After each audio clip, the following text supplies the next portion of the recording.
efforts are in reach into the already identified Jewish community versus outreach to people who are maybe marginally or not really identified Jewishly. They don't have a home in the Jewish community and you're reaching them. And partly I want maybe to tie in with that is, I think, it seems clear to me not only by who you are, but a fair number of the people who are participating in your programs are, I would say, younger. That is kind of, you know, maybe 30s and younger, as opposed to a lot of Jewish institutions which tend to have people who are, let's say, 50s and older. So I'm wondering what it is about what you're doing that is striking a different chord, and which would maybe justify the existence of these new organizations. Like, why are we having this wave of new organizations related to food, farming, and the environment that didn't exist 10 years ago, let's say? Well, so the way the Teva Learning Center works is everyone that is directly involved with our program is, you know, a middle schooler that goes to a Jewish day school. So in that sense, all of our work is directly related to the Jewish community and to young children. But I think in terms of the content and what we're talking to them about and why we choose to talk about environmental issues, that really pulls us into the bigger picture. And in the workshop, the last workshop I was in about Jewish texts and the Occupy movement, we talked about Midrash Rabbah from Vayikra, which, and you were there.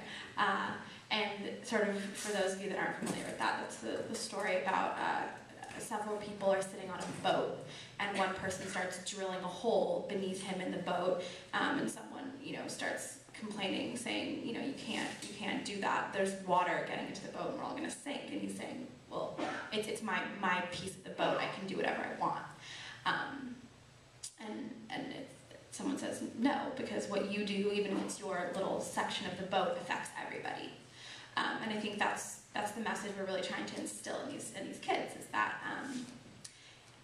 we are all accountable for what happens to our communities, to our schools, and to, you know, essentially to the planet.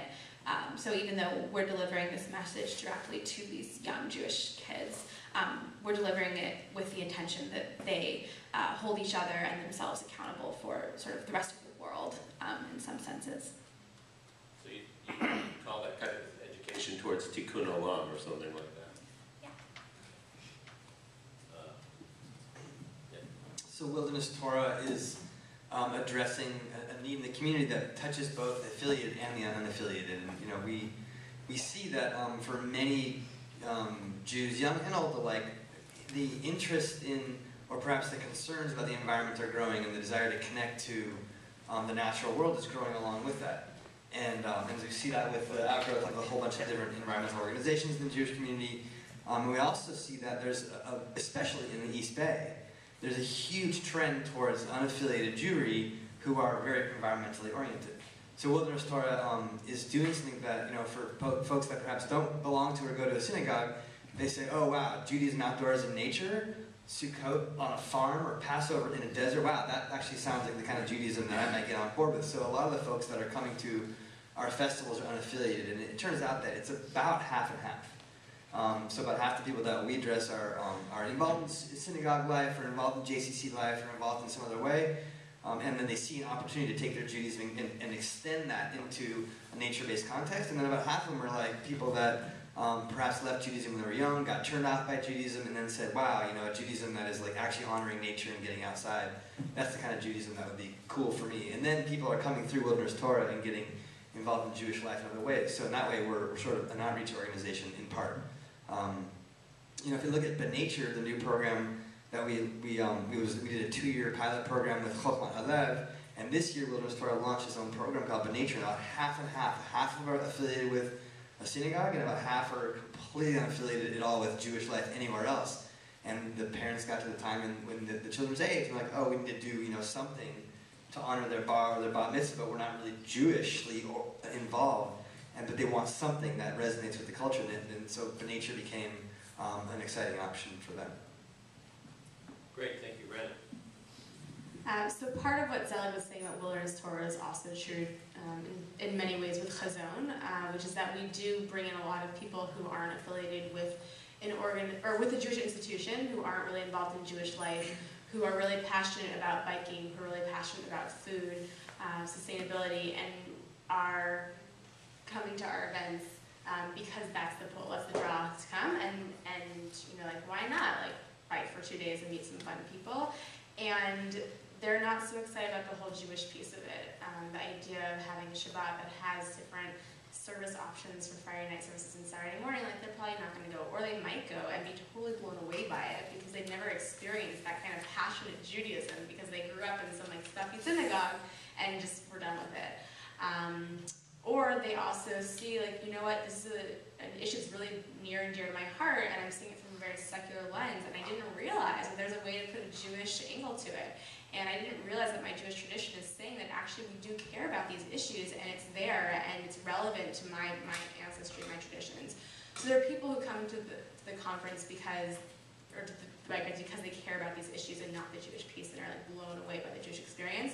There are also people, on the other hand, who are involved in Jewish life and maybe don't know so much about biking, don't know so much about sustainability, about food, who are just like, yeah, I want a weekend away with some fun Jews. And on the flip side, they get to experience what it means to be biking in community, what it means to be learning about food and community. Ron, you asked about people who are already in institutions and are we reaching those people, but I actually want to say that a big question for the Jewish community across the nation now is, what about the 20-somethings who are not engaged in Jewish life? Because there is a structured institution to bring kids, you know, maybe through bar mitzvah age or through high school, and there's also ways to get them involved in college, and there's a way to get people involved once they're married and they have kids and they want a Hebrew school for their children, and there's a way to tap into that. But what happens when you're 20-something and you don't have a family and you're just, you know, living in some urban space or living wherever, and you don't know how to access the Jewish part? We don't care about accessing that. And so we do have a lot of people in their 20s and 30s who might not be Jewishly involved otherwise, or finding alternative ways that are not kind of the traditional way of being part of a Jewish institution to express their Jewish roots. And then beyond the Jewish community, we also reach a lot of people like the farmers who are supporting our CSAs, like the people who are benefiting from the inspiration that our people get from our events and go out into the broader world to make change. Melanie. Hi there. So I think I can speak for a lot of people when I say that my cultural background as a Jew grew up with a strong value of community and also food. And at Urban Adamah, we're using that as our entry point to tap into young Jews and get them excited about Judaism, because there's a lot of different messages in our society that pull us different ways and pull us away from cultural experiences. You know, we're really isolated these days, and it's hard to bring people together, especially when there's so many things to do. It's hard to get people to go sit in a temple and talk about being connected to a religion. And so we're not trying to do that at Urban Adamah. Instead, what we're doing is we're saying, great, you like talking about food and you like living communally, like, we can offer that.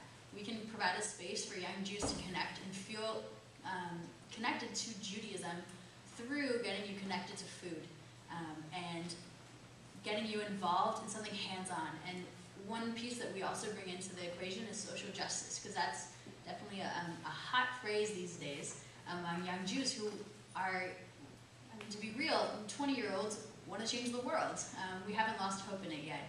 And so what we're doing is we're bringing that piece and we're saying, we're going to talk about food, we're going to have you live communally, and we're going to think critically about what it means to grow food and have access to food, both as Jews and looking at the rest of society, you know, saying who needs help, who needs our help, because historically Jews have been oppressed, and now that Jews have found themselves in a place of relative power and privilege in our society, I think it's really important that we slow down and we look at our society and say, great, what can we do now that our voices are being heard, now that we're sitting at the table, who can we bring to that table? You know, how can we make sure that people just aren't on the table, but they're sitting with us and we're engaging in dialogue? And that's what we're trying to do at Urban Adamah. We're getting young folks to talk about these issues and giving them experience both on our farm and through our donations of food, and also through letting them, through providing the opportunity for them to work with other organizations one day a week, and build those relationships as representatives of our organization and also representatives of themselves. You know, get their voices heard with these organizations that sometimes it's hard to get involved with otherwise. So more than anything, we're trying to create a space for dialogue and for connection and relationship building, because I think that before we can change anything, we need to figure out who we're trying to work with instead of working for them.